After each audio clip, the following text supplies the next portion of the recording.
Hi there, it's Legina of Bodylux, www.bodyluxxe.net. I'm here to do a quick video on the Stephenson's syndopour shampoo base. So I got this cosmetic base because I wanted to give a try at doing shampoo bars. And this base has not disappointed at all. I'm going to talk about what I like about it, what I don't like, and then also show making a bar really quickly. I'm going to use this massage bar mold, really pretty. For color, I'm going to use a Kermit Green color block from Brambleberry.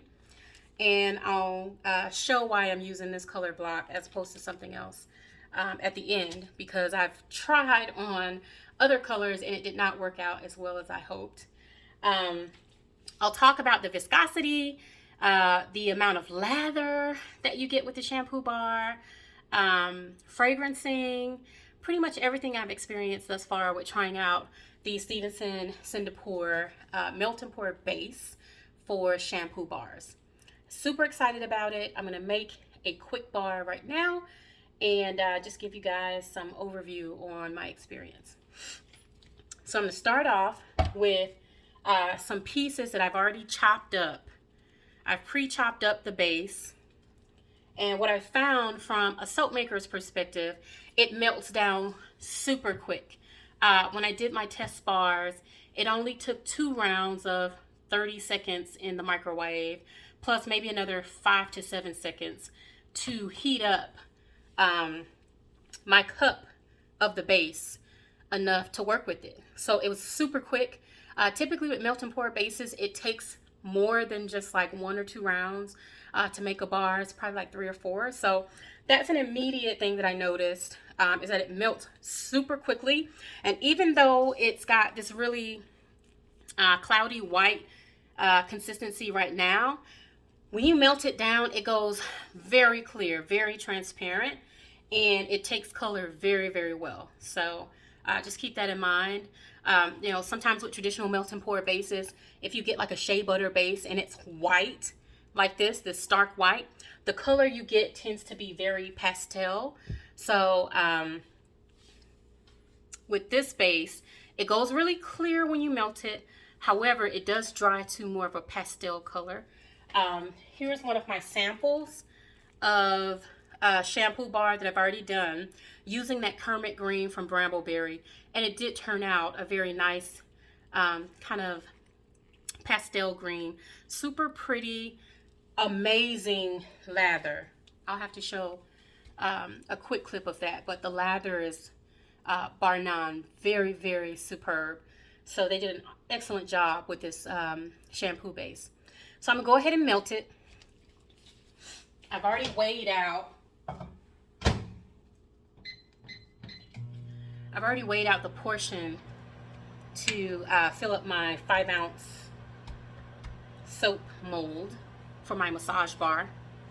And I'm trying out a massage bar mold for this shampoo bar just to see would it work. The ones that I've seen traditionally online for shampoo bars are just a boring circle. I think it would be super interesting to have the shampoo bar in this heavier massage bar. I think it's easier to handle, especially while washing your hair. You want to have something substantial. This is okay from a shape standpoint, but it's not as substantial as this massage bar will be. So I'm on my second round of 30 seconds warming up the syndopour base, and I'm going to take it out and show you what it looks like after 2 rounds of the microwave.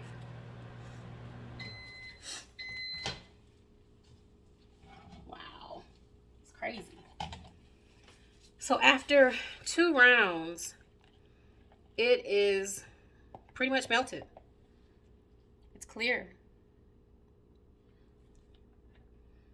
So I'm going to add in, right now the temperature is 206 degrees Fahrenheit. I'm going to throw my color in. I like to add color while it's still really hot. I feel like it disperses better and you don't get those particles. Speaking of particles, I had tried this syndopour soap base, shampoo base yesterday, and I used Stardust Micas, which is a mica powder that I use in my soaps traditionally, and I have no issue whatsoever. Well, using the Stardust Mica in my syndopour base gave me these little freckles, these little color specks. I'm not much of a fan of it. However, using the Brambleberry Kermit gave perfect color, perfect coloring, using the Brambleberry Smooth Color Block. So, I don't know, but for whatever reason, the syndopour base did better with the Brambleberry coloring than it did with the Stardust Mica that I usually use. So just a point, it is what it is. My color is dissolved. I've got this pretty Kermit green. I also use this green for a watermelon soap that I do on my website. And this green looks super well. I do a green layer, a white layer, and a red layer with poppy seeds to give the look of watermelon. But I digress. Back to the syndopour base. It is now 183 degrees Fahrenheit. So I'm basically waiting for this to cool down a little bit more. I've already weighed out my fragrance. This is the amount of grams I'm going to use. It is approximately 3 grams. So I'm using 2.92 grams to put into the syndopour base for my 1 bar of shampoo bar. And we want to make sure that color stirred in there well. We want to let the soap, the shampoo base cool down some so that we can add our fragrance and have it really stick and smell great and not burn off. We're at about 169. I'm going to let it cool down just a little bit more, and I'm going to add that fragrance in, stir it up, and I'm going to pour this into the mold, and that's it. It's super easy. The syndopour base is very, very easy to work with, easy to chop it up. It's very smooth. It's not as hard as like a shea butter or one of the olive oil bases or even the carrot bases. All of the melt and pour soaps tend to be very, you know, you got to really put your arms into cutting it and breaking it down out of the box. This syndopour base is smooth. It's almost creamy. It's got a very creamy texture right out of the container. And this is what it looks like. My sample I brought was 2 pounds, and it's a syndopour cosmetic base.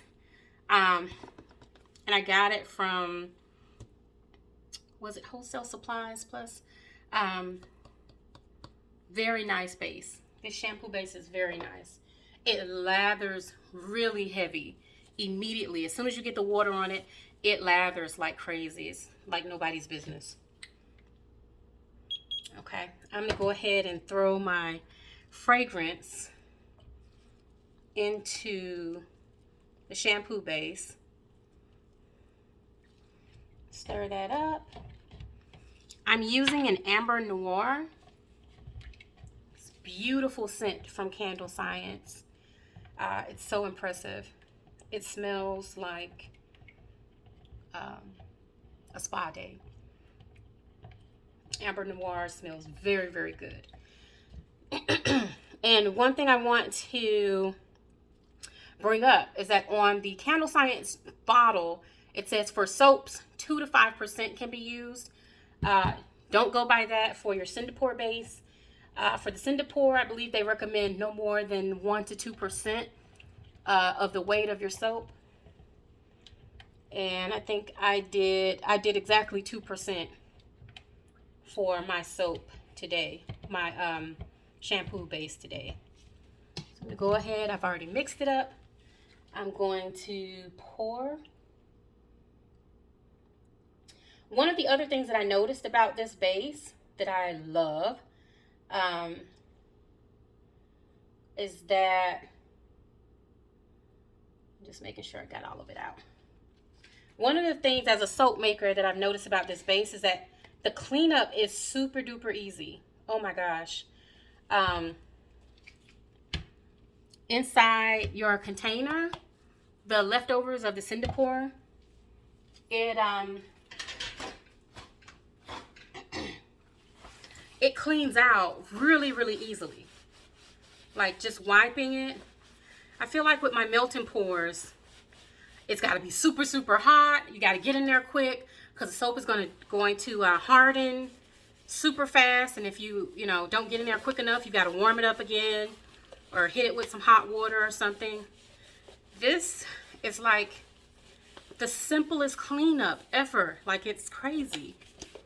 Just wiping this out, like I'm done. Like, it doesn't, I'm going to hit it with some alcohol and it's clean. It's completely gone out of this container. As a soap making person, as a soaper, that's one of the things that you love kind of about making your product, that your cleanup isn't so crazy. So this gets major points for me for being super creamy, easy to handle, being able to cut it out of the container really easily. So kudos there. It melts down super fast. It goes transparent. It takes your color really well. It only requires 1 to 2% of fragrance, and it smells great without having to be really aggressive, 3 to 5 on your fragrance. So you save some money there. Other things, the cleanup is awesome. And what else? The lather is really, really good. So, it's a major plus for me. I really like the syndopour shampoo bar base, and I think I'm going to add that to my line of products. Super easy to use, very easy to color, doesn't take a lot of color, doesn't take a lot of fragrance to make a really beautiful shampoo bar. These are all things as a soaper you want to see in a base. So they did a really great job with it. Here is a lavender shampoo bar that I put together as one of my testers. And I already showed you my my kind of Kermit green from Brambleberry. And then I also did a jasmine. I think this was like a white jasmine, if I'm not mistaken. Really pretty. Smells great. My only downside is that I won't use this color again because I didn't like the little freckling of the color pieces in there.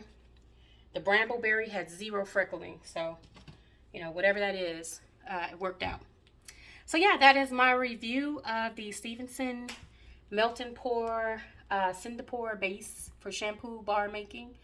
I'll come back once this is hardened and show you what the bar looks like. Alrighty, thank you.